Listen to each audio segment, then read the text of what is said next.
नमस्कार दोस्तों, stock market studies में फिर से एक बार आपको बहुत-बहुत स्वागत है।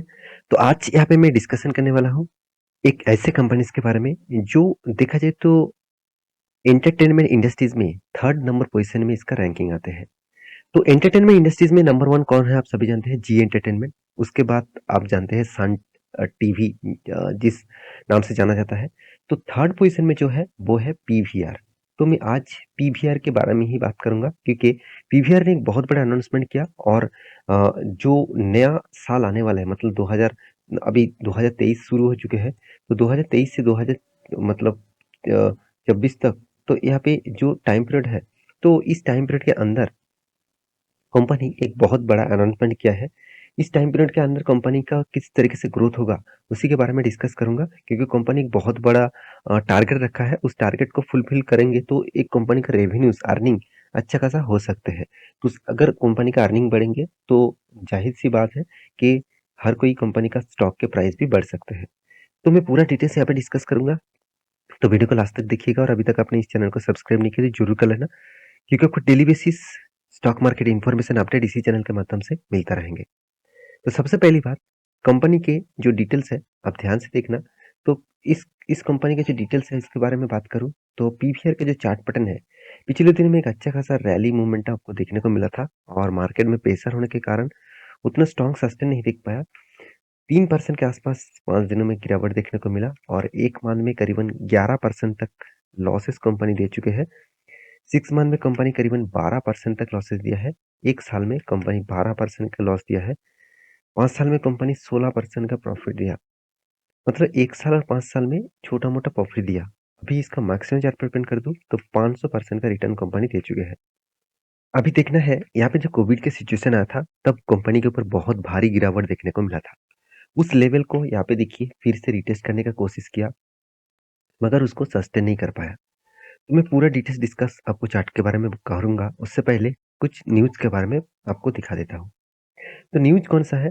आप बिज़नेस स्टैंडर्ड के ऊपर आएँगे, तो यहाँ पे आपको ध्यान से देखेंगे, इस न्यूज़ आपके सामने पब्लिश किया गया है। तो न्यूज़ कौन-सा है चलो मैं आपको बता दूँ। आप देख सकते हैं पीवीआर एम्स मतलब पीवीआर जो टारगेट रखा है to operate 1000 screens by 2024 end of the 2024 financial year. इसका मतलब कंपनी 1000 स्क्रीन यहाँ पे नया-नया जगह पे लगाने वाले हैं। देखिए कंपनी का बिज़नेस क्या है आप सभी जानते हैं। कंपनी का मल्टीप्लेक्स सिनेमा हॉल का बिज़नेस है। तो उस हिसाब से 1000 स्क्रीन लगाने वाले हैं और वो भी इसका टारगेट कब रखे हैं 2024 के एंड के आगे कंपनी इस तरीके से टारगेट को फिल अप करेगा। देखिए 1000 स्क्रीन कोई छोटा-मोटा अमाउंट मत समझ लेना। 300 करोड़ का इन्वेस्टमेंट होगा यहाँ पे। तो 300 करोड़ का इन्वेस्टमेंट मतलब बहुत बड़ी इन्वेस्टमेंट यहाँ पे देखने को मिलेगा। तो देखिए beside India PVR has mall princes in Sri Lanka where of the operate in मतलब सर इंडिया में नहीं, श्रीलंका में भी कंपनी का बिजनेस चलते हैं और श्रीलंका में भी कंपनी का यहाँ पे जो प्रोजेक्ट स्कीम बढ़ाने वाला है उसका प्रोजेक्ट वहाँ पे भी देखने को मिलेगा। तो पीवीआर का जो मल्टीप्लेक्स यहाँ पे स्क्रीन है उस हिसाब से देखा जाए तो कंपनी का एक बहुत बड़ा एक अपॉर्चुनिटी यहाँ पे देखने को मिलेगा।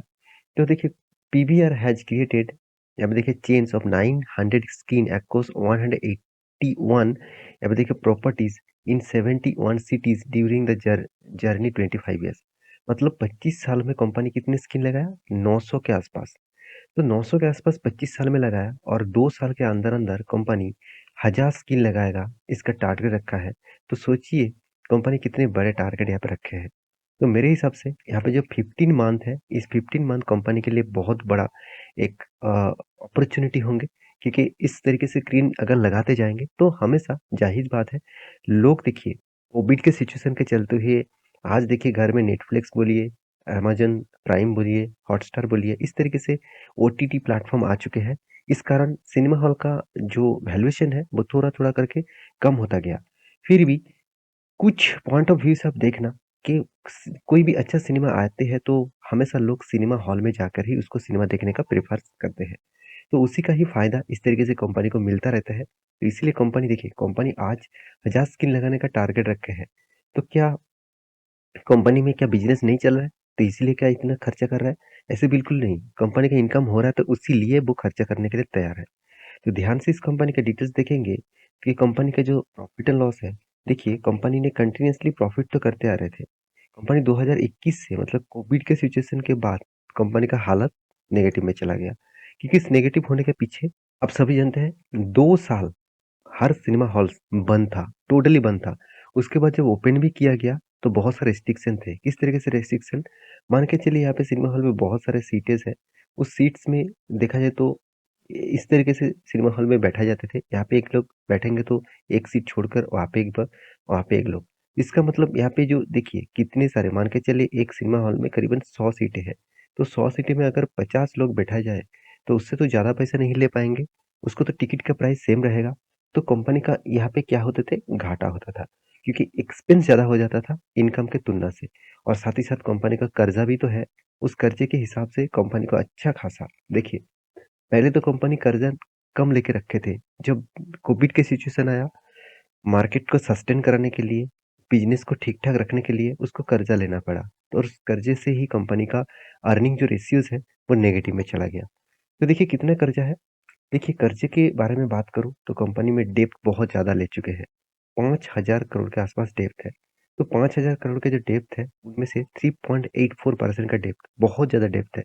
तो इसीलिए मैं आपको कहूँगा इस कंपनी के ऊपर निवेश करने से पहले आप थोड़ा-सा इस पॉइंट को ज़रूर देखना जहाँ पे return of equity, return of capital employed सब कुछ नेगेटिव में है।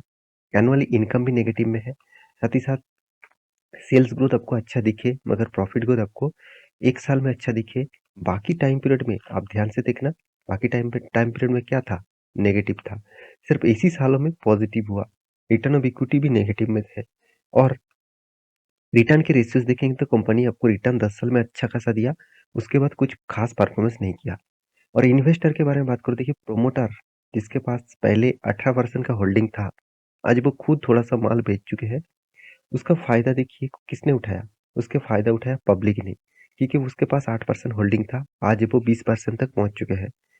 एफआईएस और डीएस के पास भी अच्छा खासा होल्डिंग है। देखिए पहले भी होल्डिंग रखते थे कोविड के पहले, अभी भी उसके पास होल्डिंग देखने को मिला। तो क्या इस बात से कंपनी के ऊपर निवेश करना चाहिए?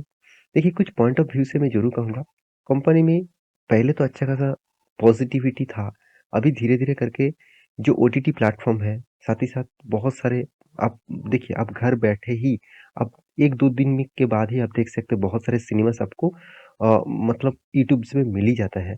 तो लोग क्या करते हैं, लोगों के पास अभी उतना टाइम नहीं है, जो टाइम देकर सिनेमा हॉल्स में जाकर सिनेमा देखेंगे। हाँ, कुछ लोगों के हाथ में टाइम होता है, कुछ अ, स्कूल कॉलेज का स्टूडेंट के हाथ में भी टाइम होते हैं, वो सिनेमा हॉल जाएँगे, मगर बाकी लोग तो सिनेमा हॉल नहीं जाएँगे, तो ये चीज़ भी आपको देखना चाहिए।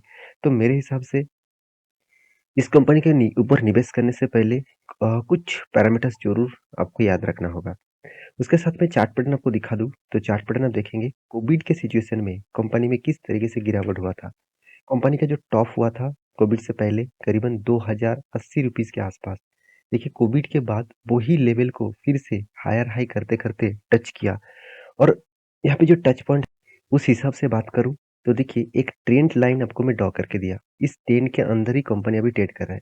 तो मेरे हिसाब से अभी उस ट्रेंड को मतलब यहाँ पे जो हायर हाई है, इस हाई को देखिए ब्रेकआउट तो किए थे। तो ब्रेकआउट करने के बाद आपको मैं ज़रूर कहूँगा इस तरीके से ब्रेकआउट के ऊपर एंटी मत होना क्योंकि मैं बहुत बार इसीलिए बोलता हूँ क्योंकि जब फास्ट ब्रेकआउट होता है ना, तो आपको शायद वो अच्छा खासा ग्रीन कैंडल दिखेगा। क्यों ग्रीन कैंडल दिखता है? क्योंकि देखिए बहुत सारे लोग जो शॉर्ट टर्म स्विंग ट्रेडिंग करके रखे हैं, इस लेवल में वो स्टॉप लॉस लगा के रखेंगे। तो उसको अगर ब्रेकआउट करते हैं, तो एक बहुत बड़ा बाइंग मतलब जो लोग स्टॉप लॉस मतलब जो लोग सेल करके रखे थे, वो बाइंग यहाँ पे रखे हैं, तो इसलिए बहुत बड़ा एक कैंडल बन जाते हैं। तो उस हिसाब से देखा है तो फिर से रिट्रेसमेंट देखने को मिला, तो रिट्रेसमेंट करके फिर से वापस नहीं आया। अगर वापस आता, तो एक अच्छा खासा बाइंग पोज़ीशन देखने को मिलता। तो अभी देखना है इस लेवल को फिर से जाकर ब्रेकआउट करते हैं, तो मैं फिर से इसके ऊपर एक वीडियो बना के दूँगा। तो ये था कंपनी का पूरा डिटेल्स। तो आपके पास इस कंपनी की हिस्सेदारी है कि नहीं है मुझे ज़रूर कमेंट करना। आप कहेंगे सर क्या आपके पास है? मेरे पास इस कंपनी का कोई भी शेयर नहीं है। हाँ, पहले था मगर मैं उस कंपनी का शेयर बेच दिया हूँ क्योंकि मुझे इस कंपनी के ऊपर बिज़नेस मॉडल तो ठीक-ठाक लगते हैं मगर एट फ्यूचर के मोमेंटम के हिसाब से देखा जाए तो ओटीटी प्लेटफ़ॉर्म उतना ख़ास मतलब ओटीटी प्लेटफ़ॉर्म जिस तरीके से ख़ास परफ़ॉर्मेंस कर रहा है, उस हिसाब से लोग सिनेमा हॉल्स धीरे-धीरे करके कम कर देंगे जाने के लिए। तो इस सिचुएशन में इस तरीके से कंपनी के ऊपर प्रेशर देखने को मिलेगा। हाँ, शायद कंपनी अच्छा खासा प्रॉफिट दे, फिर भी मुझे कुछ सेफेस्ट ज़ोन का कंपनी चाहिए। तो ये था कंपनी का पूरा डिटेल्स। मेरा वीडियो अच्छा लगे तो लाइक करना, दोस्तों के साथ भी शेयर भी करना। मिलते हैं नेक्स्ट वीडियो में, तब तक के लिए अच्छे से रहिए, अपना ख्याल रखिए। Bye bye.